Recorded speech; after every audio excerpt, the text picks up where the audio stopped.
Yo, what's up, guys? Welcome back again. Episode 10 is the last episode in the series of Monarch Legacy of Monsters. So episode 10 starts off with Keiko and Kate finally reuniting in the Hollow Earth, and things get bizarre in a matter of seconds because Keiko still thinks that she's living in 1959, but she's only been in the Hollow Earth for 59 days, but since she's been stuck in the Hollow Earth for that long, so many years have passed by, and now it's 2015. And I felt so bad for Keiko because Lee Shaw had to, take his time just revealing his older self to her, and she didn't take things to finding out that Bill Randa's dead because of the expedition on Skull Island. She also does end up finding out that Kate is her granddaughter. Now, back in the real world, Tim resumes working back with Monarch. He tries to tell Verdugo that there's a signal come from the Hollow Earth, but of course that bitch, Verdugo, turns down what he has to say and just says either you work for us or, just keep increasing your medical bill. And he's just like, fuck that shit, and ends up quitting. So he quits his job and runs into Kentaro at that bar and basically tells him about the signals coming from the Hollow Earth. And since things aren't already going so well between Hiroshi and Kentaro,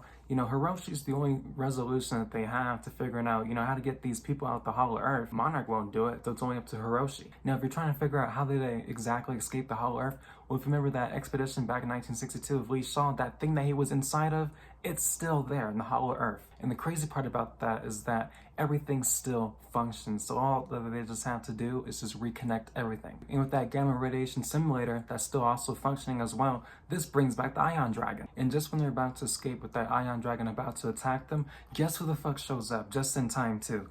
None other than Godzilla himself. And the way that they just shot the whole sequence of just Godzilla just walking in through that portal, like, oh my fucking god, that was so fucking sick. I got legit chills, bro. Just the way he just walked it through that portal, like he was pissed off. And of course, the fight breaks out between Godzilla and the Ion Dragon. Now, since it's a show, of course, the fight scene wasn't exactly long, and also the fact, it wasn't really anything new for Godzilla. Like, it was an easy target for Godzilla to just take out. So of course, you see Godzilla just ripping his fucking limbs and shit. And he threw him like a rag doll, bro. That was the best amusement I've ever seen so far in the show. So Godzilla throws this Ion Dragon like through the portal, and that like just keeps it open, and that allows Lee Shaw, Kate, May, and Keiko to finally escape. But then, my god, Lee Shaw pulled a Skull Island where he sacrificed himself for like an unnecessary reason. Like, I understand that there was like, a lot of weight being like pulled down as they were escaping through the portal, but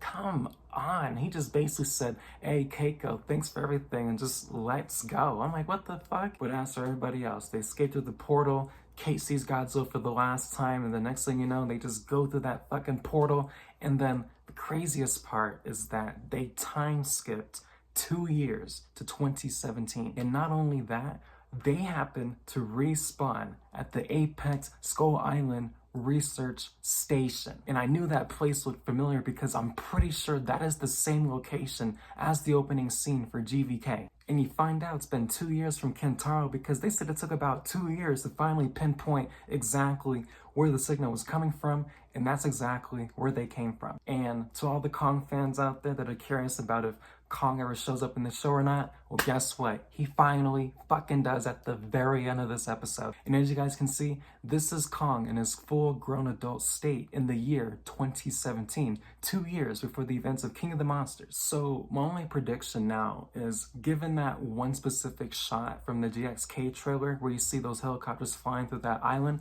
that could be Skull Island right there, because if that's not, then that would be wild. But it has to be, because if that's the same place where the Apex Cybernetics Skull Island Research Station is at, like, it's possible we could end up seeing Kentaro, Kate, maybe even Keiko and others, from this show in GXK, if anything. And as for Lee Shaw, they didn't necessarily seal his fate necessarily either, so it's a good chance we could see him in the movie, so we'll see. But honestly, in my opinion, this show is a solid 7 out of 10. It definitely could have been way better if they just had a little bit more, monster screen time over the human drama that not much of people really remember or give too much of a fuck about. Other than that, guys, thank you so much for watching this video. Subscribe if you love Godzilla, Kong, and the Monsterverse, and I'll see you guys the next time. Peace.